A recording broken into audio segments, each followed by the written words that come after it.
so, I mean, I thought about this, and I know I've said stuff like it before. I mean, I think maybe, you know, if I had been John Mayer when I was young, 28, I mean, people do their own thing. They know who they are. They know sometimes if they have awareness, that kind of thing. So this is kind of like conjecture of maybe what happened. I mean, if I had been him, I think I would have maybe, you know, certainly once I got to be successful myself, I might think something like, you know, I'm going to go to these movies, I see these guys, you know, they're not, most of them are not really any better looking than I am. There they are, you know, someone's telling them what to say, someone's telling them what to wear, you know, someone's telling them, you know, what to do. You know, all right. I mean, I guess, you know, they're making money. They're doing what, you know, they're doing what they've chosen to do with their lives. But I don't need anybody to do that. You know, I write my own music. I write my own lyrics. I decide what I'm going to look like. If I want to have some kind of show, I'm the one who creates it. You know, so whatever. I mean, I don't know if he ever said anything like that. You know, it's not the sort of thing that would have made him a lot of friends if he did say something like that. But that's probably how I would have felt if I were him. You know, it didn't stop. Certainly,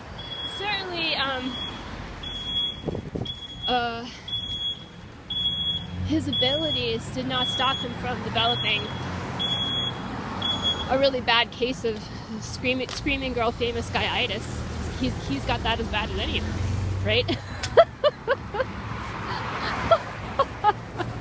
No less sexist, no less chauvinist, no less mean, you know, no, or any of that stuff. No, he definitely isn't. What's also interesting, you know, about him too is that, like, I was just thinking about this when I was thinking about what I was going to say after the last video. It's like I don't see him running around like talking about how talented he is. You know, he certainly doesn't need to at this point. You know, people know, and he can kind of do what he wants. You know, and is also someone who seems to know how to choose other people to work with, who, you know, really know what they're doing. Was it the John Mayer trio? Yeah, I mean, I think I might have seen some of those videos. Those guys he chose to work with are really good.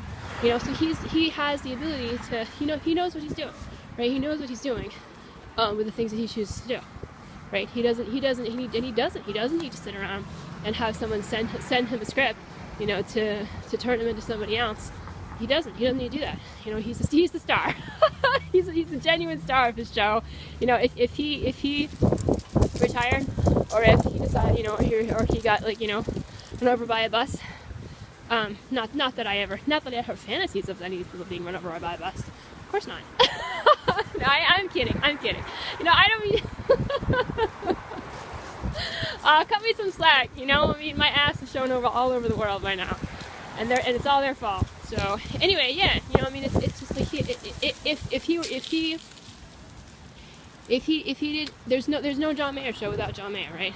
He's John Mayer. It's a John Mayer show, and that's all there is to it. What's interesting, though, when I was thinking about this, was he doesn't seem to get people criticizing him much for him showing that he knows that he's talented, whereas people have been freaking out about me for years. Right? I mean, and I mean, I'm not saying it as much as I used to. I think I got mad after a while and I started to, like, sort of at the beginning, like when the first year or something, you know, and not everything that I said was reasonable at that time, but I had been through a lot, which I'm not going to talk about right now, because I talked about it before. There's no reason to talk about it right now. Not everything I said was, you know, totally reasonable, or, you know, I mean, some of the stuff I said was not all that bright, but as far as, like, my talent was concerned, that I knew that I was just good at, you know, good writer. Got to be a good writer. Had a lot of good teachers. Wrote for years and years and years. I said, once I really started to get attacked on a really personal level, like really treated just horribly by all these people. But, you know, I started saying stuff like, man, I'm just smarter than you. Which was not the right thing to say either, but when, you know, once everybody's riled up, it's like, you know, they're going to say all kinds of things. And yet, so I kind of haven't said that quite as much over the past few years. It's not really such a nice thing to say. But I don't know. I mean, here I am, female, female, poor as dirt, female. You know, really am a good writer. And the thing about writing too is that it doesn't really make you the star. It usually makes somebody else the star, right? So it's, you know, it's very depressing. It's very depressing to think about all this stuff. I mean, it's not like I was ever asking to be like, to be the center of attention. Not really. You know, I mean, if a really good writer makes everybody look good. You know, and like, and that person who did the writing doesn't need to be in the forefront of it at all. You know, and I never was trying to be. And a really bad writer can make even a really good actor look kind of mediocre. You know, so I'm not valued at all. Really am not, you know, and I'm totally taken for granted. And I think the other things that I've been through, I think, you know, a lot of people who have no idea what any of it is like think, well, it just must not be that difficult. Being homeless must not be that difficult if she's doing it, because look how nobody respects her. You know, I mean, the psychiatric things that I talk about must really just be all my fault, because look at how nobody respects her. You know, I mean, it's just like, all right, you know, I mean.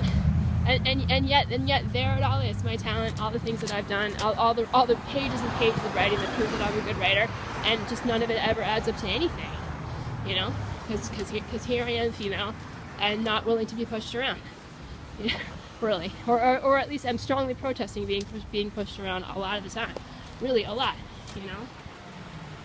So it's you know, it's frustrating. It's frustrating. Yeah, but I should I really talk about this? Is it necessary? I don't know. If I sometimes have more patience with Leonardo DiCaprio than with John Mayer, even though they really got on my nerve. You know, I think it's because the feeling that I got about Leonardo DiCaprio was that he had, although the way that he seemed to feel about me was really all focused on him, and has never really been about how he makes me feel. I mean, all of them just try to convince me that I should feel some other way about myself than how I feel, right? So that, you know, yada yada yada, whatever it is, however they feel about, you know, whether they think that they like me and they want me to like them back, and they just want to make it easier for themselves, or whatever it is. I mean, my perspective is something that just doesn't really interest them that much. Yeah, but I mean, I think what Leonardo DiCaprio felt was important to him. You know, very immature for his age, but still, you know, something that he was genuine, sincere. And I think, you know, for John Mayer, I think it was always just a question of whether or not I would be another conquest. I don't think he ever really cared. But, you know, I'll never go out with either of them. I thought about that. I thought about I could say something that really wasn't very nice. So I'll say it now to recognize it's not very nice. Yeah, they could start a band. They could start a band called Lena Will Never Go Out With Us. Either of us, ever. You know, and that they could have that. They would never have to change the name of their band. No matter how many years they toured.